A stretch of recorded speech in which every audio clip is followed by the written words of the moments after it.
We're not doing this now out of necessity. We are doing this because we feel compelled to. We need to see this shift. We need to see people move away from these social media, these new media ghettos, where they are being corralled, they are being siloed, and they are being subject to propaganda on a daily basis. We're going to give you a brief history of YouTube and a reason for this. It's not just that we don't like them. It's not just that we have an axe to grind. You need to understand that people at YouTube, people in Palo Alto, they actually hate you. And I know that you kind of understand this because you saw what happened with Hunter Biden laptop. You saw what happened with Meta. And of course, Twitter before it was purchased and became X. YouTube has sometimes flown under the radar because you don't think of it as a social media app, and it's not. You think of it as a media app, a broadcast app. They're actually the worst because they have the ability to socially engineer young people too, and they've tried to. They've tried to tip the scales in the last elections, and they also were a place where many conservatives went initially because we could circumvent legacy media. And YouTube realized that and said, oh, no, now we have to be gatekeepers here at YouTube, and throttled and shadow banned and demonetized conservatives while allowing the most depraved, degenerate content to still live and thrive on YouTube. So let me give you a brief history for people who are new here. Myself, I've been on YouTube, or I was, really since 2006. I was just a comedian. My brother and I did this sketch. This is the very first upload ever on YouTube. And I'll walk through the demonetization, the shadow banning, the being banned over Dan Bongino being on the show. We were actually suspended from YouTube, suspended from elections. We have watched just this circling and descent down the drain. So 2006, I was in a room with my brother. There were these bad impression videos going around on YouTube that were going viral. And we thought, you know what, let's do a parody of that where we do bad impressions, but you'll be my Ed McMahon and you'll laugh. And it was the first time I ever experienced a death threat. Or, by the way, it was the first time that I heard the word Jew fag, and it was aimed at me. Wow. Okay, so, hi. Do I want to say my names and stuff? Yeah, just say, you know, just... Did it say? It is the first time doing a video. Yeah, it's my first time. I didn't know, about the whole internet thing with I'm Steven Crowder, and I'm going to do a video for you. I've been seeing a lot of impression videos on YouTube, so this is going to trump them all. This is the greatest impression video of all time. You can check out my mad impression skills. They're pretty good. They were awful. Whoa, you just teased us because I wanted to see those impressions. Yeah, well, we'll link in it. Go watch it. And back then, YouTube was actually run by, like Rumble. They had top videos, most viewed. They had top most commented. And that was the most commented video for days because some people understood that it was satire, right? The impressions that they were meant to be bad, and they appreciate it. Some people just thought the impressions were terrible and they were angry, so they would argue with them. Then some people thought the impressions were actually good and they would argue with them. Then there was a final group that understood the satire, but they felt like we wasted their time, so they wanted to kill me as well. And so that's why I got so many plays. And then my brother, I remember, was featured by Rob Zombie on Halloween. They used to curate it was a fun place. It was YouTube. This is how it started. This is how they built their platform. They sold it to people. You watching right now, you could have started a YouTube channel.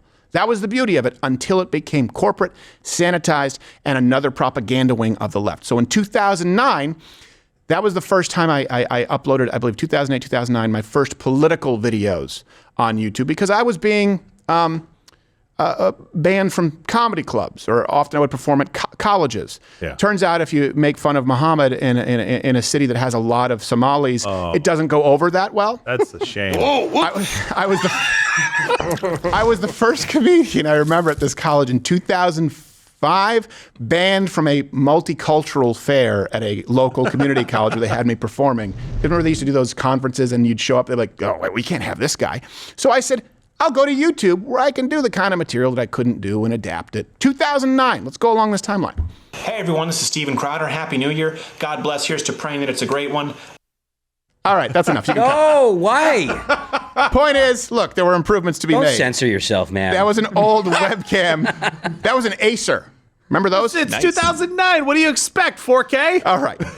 So we go through there, and then there were a bunch of kind of conservative networks that popped up, and some of them were great. You know, I worked with PJTV. There were some great people there. I was at Fox News for about 4.5 years. And during that time, there were people there who were very touch and go with what I could put on YouTube. Being called into the second floor at Fox News on a regular basis for something offensive that you say is quite eye-opening. But it made me realize what I didn't want to do. And it also made me see where the puck was going with people watching online. And YouTube was still very important. And at that point, wasn't as bad at censoring.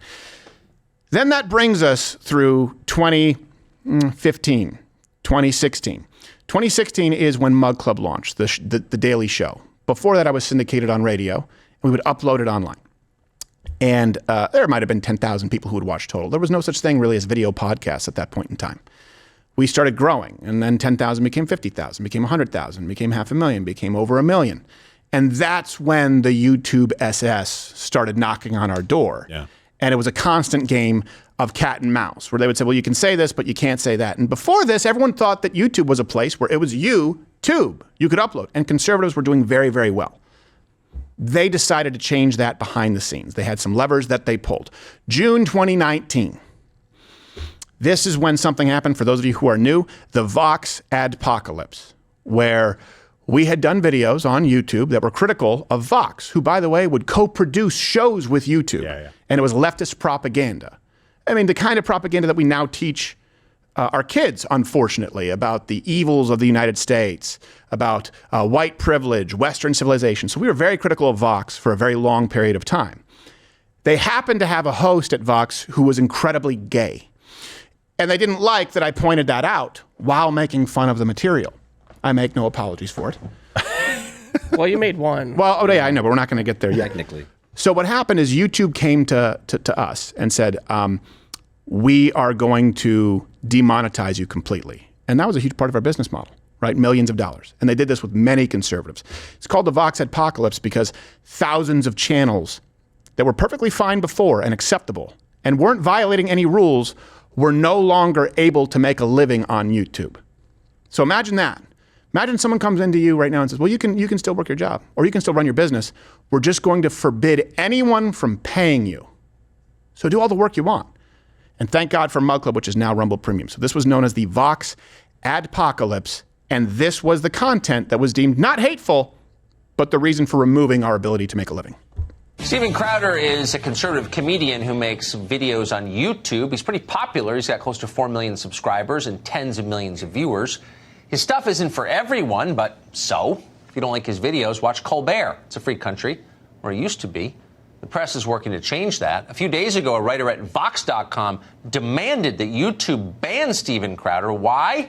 For the crime of insulting him. So we have a higher standard for monetization. So then we did announce the monetization change that Steven Crowder his monetization. So was that in suspended. reaction to people reacting to you not reacting, or was that something that you were already planning to do and just hadn't got around to announcing? No, we were in the process of looking at that. YouTube dragged its feet before taking any action against conservative commentator Steven Crowder, despite being informed of Crowder's 2-year homophobic harassment campaign against journalist Carla Mazza. And if you want to talk surreal, seeing a senator out there calling for your deplatforming for silly, goofy stuff, right? This is a news comedy show. It was at late night, and then we moved it to the morning during the COVID lockdown because we refused to lock down. We were doing 2-a-days. Now, that being said, I do respect Senator Hirono because she is going to be on the show later today. There you go. We wanted her for this special occasion. She's obsessed. Yeah, it's been a constant back and forth, those who are new from Dan's audience. And this all is building toward, hey, go and build your own YouTube. That's what people say. Well, if you don't like it, don't play in their sandbox. We needed at that point in time, Rumble wasn't able to do it. Well, it wasn't around. There were a lot of people kind of jockeying for position, trying to create something. The user interface didn't work. Yeah. They didn't have apps that worked. It wasn't until Rumble that there was something viable. And that's why, again, we're canceling for people who are new, coming in, canceling YouTube. 24th, we're not streaming there anymore. Next week, we move to 11. You're going to have this entire lineup, 9 o'clock through 4 o'clock. So that happened, and YouTube said, you didn't violate any guidelines. So it's not hate speech. They said, it's advertiser not friendly, so we're going to demonetize you. I said, that sucks, but fine, a few $1 million a year, which is how we paid everybody. Right, yeah. Lost, but we'll find another way, and we're supported by viewers like you. Then they said, actually, you can't sell some of the merchandise because it's incendiary. You can't sell it off-site, and it would really go a long way for you to issue an apology. This is what YouTube told me. And of course, you know, if nothing else, I'm easy to work with and I play ball. So, June 3rd, I issued a sweeping 20-minute apology to all of those who I technically not wronged, but kind of did wrong if I wanted to get back in YouTube's good graces, like many other conservatives. I, along with everyone here at Louder with Crowder, am not above recognizing my mistakes and attempting to rectify them. So I'd like to take this opportunity to formally apologize to all parties involved.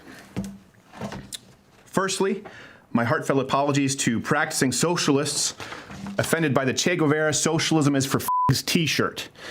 I know that we should fight bad ideas with good ideas and respectfully debate the merits, virtues, and shortcomings of socialism, as opposed to merely mocking it with a hysterical t-shirt available at louderwithcrowdershop.com. I'd like to issue an apology to Tess Holliday for incorrectly implying that her blood type was biologically comparable to that of pudding.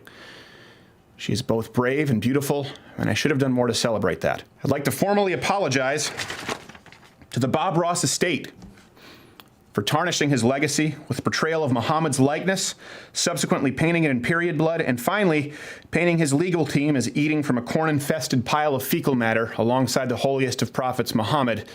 Peace be upon him. Peace be upon him, truly. More death threats than you can shake a stick at. So many lawsuits. It's one thing to violate guidelines. It's one thing to actually, for example, commit a crime through speech, like a call to violence. None of those things happened. On June 4th, YouTube officially said that they wouldn't be taking any action over the content of our channel here on YouTube. This was a statement that said, as an open platform, it's crucial for us to allow everyone from creators to journalists to late night TV hosts, keep in mind our show was late night at that point in time, to express their opinions within the scope of our policies. Opinions can be deeply offensive, but if they don't violate our policies, they'll remain on our site. So, that's what YouTube said, because we do have lawyers on retainer and we didn't violate any policies. This is a strong PG-13. I've always told you that. It shouldn't be watched by kids. But it wasn't violating the kind of policies that YouTube had. And certainly when you look at the depraved, sexually degenerate content that's available for children on YouTube, it was a tough argument to make. But this was the first time that a conservative outlet was a target, right? There was a targeted movement and campaign. Everyone on CNN to Senate hearings calling for YouTube to remove us. And if they didn't cave under that pressure, guess what? They could be facing some kind of government oversight, and those threats were made. So on June 5th, YouTube flip-flopped and said, well, we're going to demonetize the whole channel. Just imagine just your paycheck doesn't come in anymore. YouTube says, hey, come work for us. We'll pay you X, Y, Z. Okay, great. And then they say, oh, yeah, by the way, we're not going to do that anymore because someone else doesn't like what you say. Not a furlough, by the way. There's no back pay. No, there was no furlough. There was no back pay. It was not like a federal worker. And then, because we didn't violate any rules, this is how bad YouTube is. It's worse than Facebook. It's worse than X. That same day, they established a new set of rules, borderline content guidelines, to reduce the spread, quote, of harmful content. What did that do? Well, that was the first time that shadow banning became a thing. You can be here, and by the way, everyone else followed suit, Facebook, X. You can be on this platform, sure. We're not going to allow you to be monetized. Well, at that point, you had someone like Colbert who was referring to Donald Trump as Putin's cockholster. Remember that? You had Samantha Bee refer to, I'm just telling you the truth, refer to Melania Trump as I believe, a feckless cunt. Right? This was going on. It was, the standards were not applied equally. So harmful content meant right-leaning content.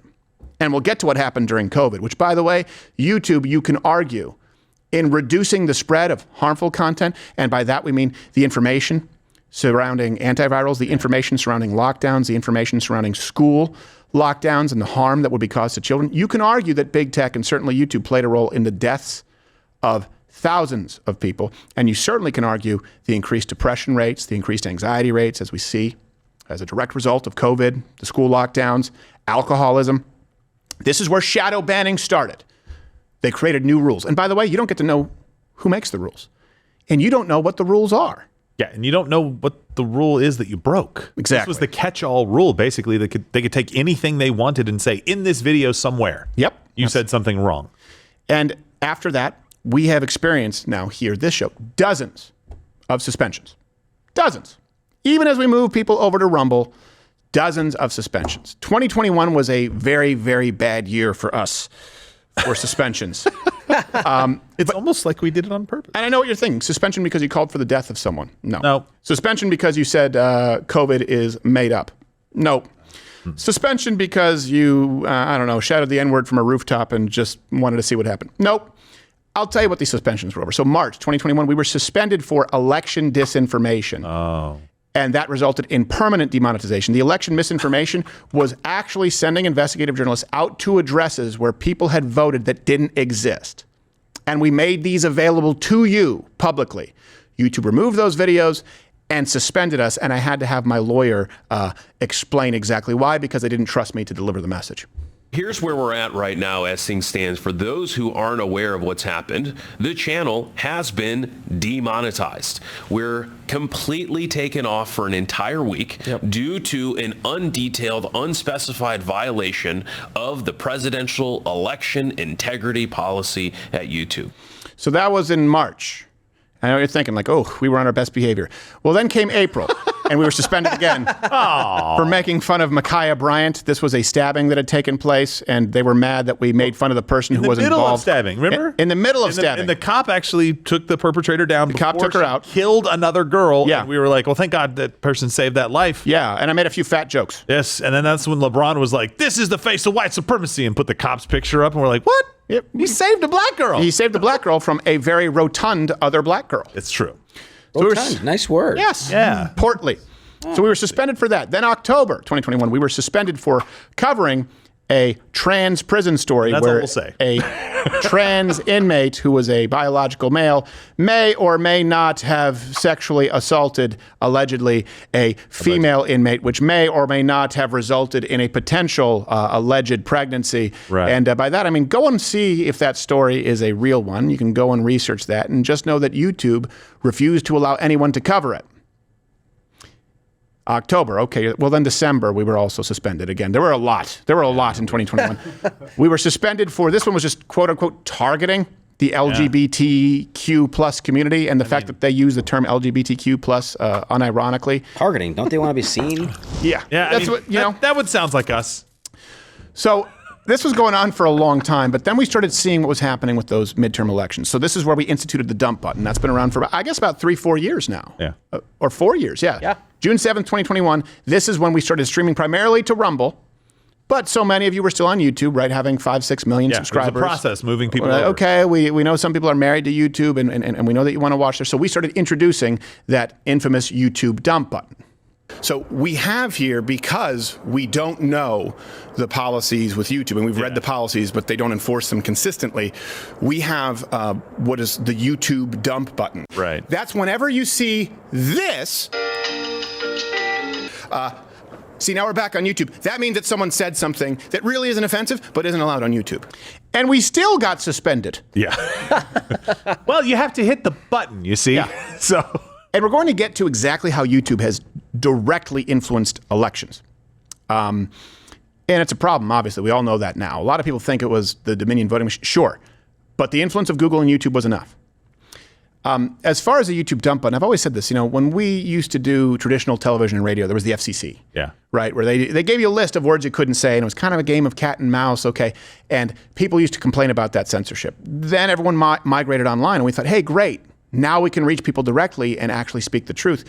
It's so much worse now because the entire world has become the FCC. There are no guidelines or rules. It's just if people deem this unacceptable today, you can be suspended tomorrow. For example, there were several years where you couldn't say there are only two genders. You would be suspended, and I have been. Now it's okay. That's a lot worse than the FCC. We're in a far more censorship-centric culture, and that allows for direct election interference. This brings us to 2022. And this is the reason that we're launching the lineup Monday. We moved to 11, and then no more YouTube the following Monday on the 24th. So November 2020, we right here had the biggest election live stream in YouTube history. Yeah. Biggest live stream in YouTube history. It was the largest live stream that night on the election, 2020. Okay. Then in October of 2022, just days before the midterm elections, we were given a hard strike, which means a suspension, so we were not able to cover the election on YouTube. In other words, do you believe for a second that they didn't know who was going to have the biggest midterm stream? They said, they had a meeting. They said, hey, who was the biggest live stream in all of the election? Oh, wait, it's our biggest live stream in history? Was The Louder with Crowder channel? Okay. What do we have to do for the midterms? We have to find a reason to suspend them, but they have a YouTube dump button. That's going to be really hard. I know. We will suspend this channel for hosting someone who was actually running for national office at that point in time, whether you like this person or not. State. The reason we were suspended, running for state. Sorry. But she was a national figure. She was a national figure. She was running for office at that moment in time. Carrie Lake and YouTube suspended us so that we could not cover the election on YouTube at all. YouTube, even though in that email sends something that says, hey, we want you to learn from your mistakes, they don't actually tell you your mistakes. Right. There's no time codes right. to say, hey, here's exactly what you said, so don't do that again. So the episode that was struck was the episode where we were discussing Elon Musk's takeover of Twitter. I do know that in that episode, I also plugged that Carrie Lake was going to be back on. So we ended up covering it on Rumble and had the biggest stream of those midterms of the night on Rumble anyway. There you go.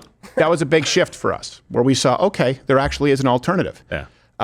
That being said, there were still some steps that need to be taken. Rumble, their biggest difficulty has been keeping up with the capacity because of how fast they are growing. You know what? Continue making that a problem, please, because that's going to be a bigger problem for YouTube. And same thing with this lineup, right, of Rumble Live that'll start on Monday. I guarantee if you line all of us up, we don't agree on a whole lot. It doesn't matter. That's been a tenet of what we do here. I don't have to agree with people who are on the show with 100% of their views. Yeah. I just have to agree with their right to say it, and they generally have to be someone who supports freedom, basic fundamental values that we support in the Western world, and of course, people who we align with tend to be conservative. But it's a big tent, the conservative tent. So we were also suspended. This brings us to, you'll see that's foreshadowing, May 2023. They had deplatformed this man, whether you agree with him or not, Alex Jones, from everything, from YouTube, from Facebook, from Twitter at that point in time, from Apple, from Spotify. What does that mean? Is all of these people can have a meeting in a room one day, same day, removed from all those platforms. That's not a conspiracy. I think a good litmus test for a conspiracy theory is how many people have to be involved for this to work. Like Area 51. Area 51. What about the garbage men? Like, what about everyone would have to keep their mouth shut? Come on. To remove Alex Jones from all platforms, it requires one conference call with about 6 people. Do you understand that? Maybe it was an email thread, but it did happen because he was removed from every single digital platform within 24 hours. One day. And so we were suspended from YouTube. And I understand their point. It's still wrong. But we did kind of walk head first into this one. I was gone for one day, and we said, hey, who would be a good fill-in host? And we said, oh, I know. YouTube hates Alex Jones. Let's have him host my show for a day. Alex Jones is a robotic homosexual. All right, look. Alex Jones talks about Steven Crowder's juicy balls. Sorry. Who doesn't, though? I mean. Sorry, right clip. But here's the other one. Well, this is surreal. I am sitting here in the best produced, funniest, pro-human broadcast in the world. Congratulations. This is the tip of the spear in stopping the censorship by building our own thing. Yep. You have done it. We salute the entire crew and Steven Crowder, and we salute the Rumble folks. Now, we were informed that if we had one more strike on our channel on YouTube, that the channels would be permanently banned and we wouldn't be allowed to upload anything on YouTube. And I know, here's the reason I show that. Back then, a lot of people were saying, well, if you say they came for Alex Jones and no, it's Alex Jones is different. There's a reason that people deplatform him. They're not. It's not going to affect the rest of us. We're reasonable, okay? We were also suspended, and we received 2 strikes for featuring Dan Bongino. So it doesn't stop with Alex Jones. Dan Bongino.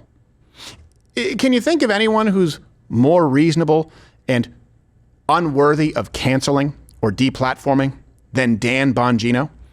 They claimed that we had circumvented their policies because they had banned Dan Bongino, so we weren't allowed to host him. We said, well, guess what? We're going to do it anyway. We hosted him. We did a dual stream on November 16th, 2023 with Dan Bongino. We both actually streamed, and we let people know that his stream was on Rumble, and YouTube suspended us. So it doesn't stop. It never was going to stop with Alex Jones. And this is why sometimes we feel compelled to defend people with whom we don't even agree. Why? Because they will come for you. YouTube came for Dan, and I'm sure that we're going to get to the bottom of some of this information at some point in time, considering the people we have in government now. One can hope. Then we were suspended again on August 2nd of 2024. 8 videos were hit with strikes for cyberbullying and harassment. Now, I know what you're thinking. Hey, did you use your platform to specifically go after someone and target them and say that people should dox them? No, that would be cyberbullying. That would be harassment. No. The example of cyberbullying and harassment for 8 strikes was that we had a Kamala Harris blow-up doll in the studio, and she didn't even talk. Speaking of experts, it seems like the most likely nominee is expert in whoredom, Kamala Harris. We don't know if she has a sex closet. We absolutely know that she slept her way to her job. That's not a legend. Willie Brown was like, yeah, I did it. Anyone who thinks of any funny business with this doll, we are keeping it here throughout the election. Look, I get it. It's a power move. It's a rental, actually, so we got to return it in good shape. Well, so is Kamala. Of course, Clay Travis did not say this, but I've referred to Kamala Harris as a lying whore. If you pick Pete Buttigieg, the problem is then you lose a good portion of the country. All you'll see, 2 people whose primary skill is fellatio. It begs the question, well then, hold on a second.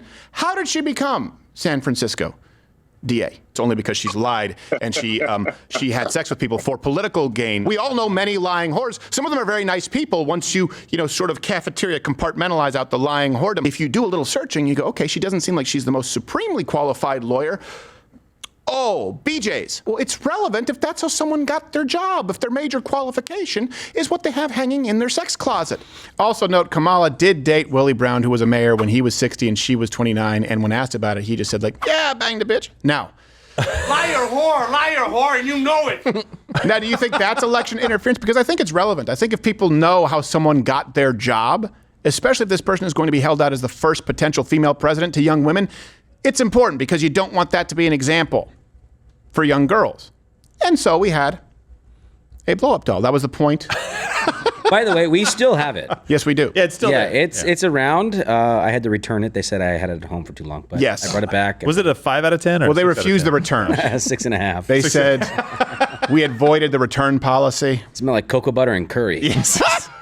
This thing has more holes in it now. Yeah, I don't know how. Although I will say, Josh is great with the patchwork, so it still works. Yeah. They just fix it up. Flex Why buy seal. a new Boom. one? Yeah, otherwise it's just going to end up in a landfill, and then that's just a waste. Yeah, we don't want to do that. So this has been going on for a long time, and now YouTube has been directly trying to affect the elections. And here's what we also see coming.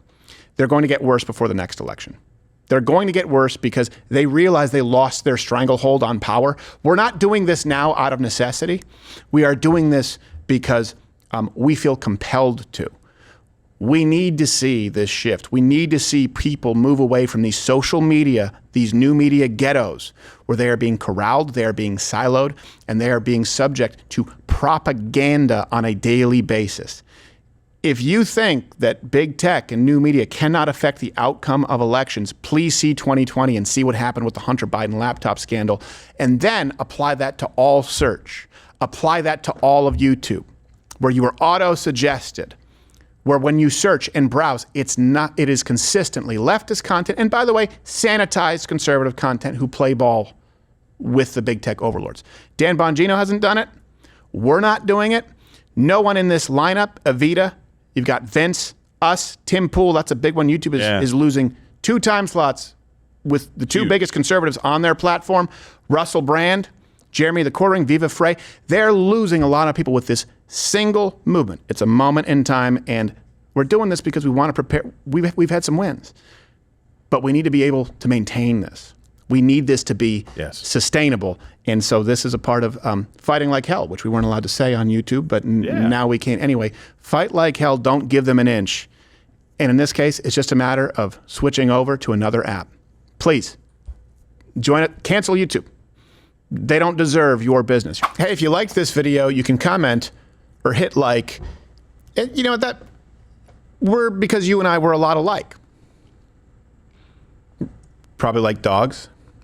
I like dogs. If you like cats, I don't want you here. I'm not making videos for cat people. I told you, if you're a cat, I don't want you here. I'm not doing it. Not doing it for cat people. Dog person, click there. Cat person,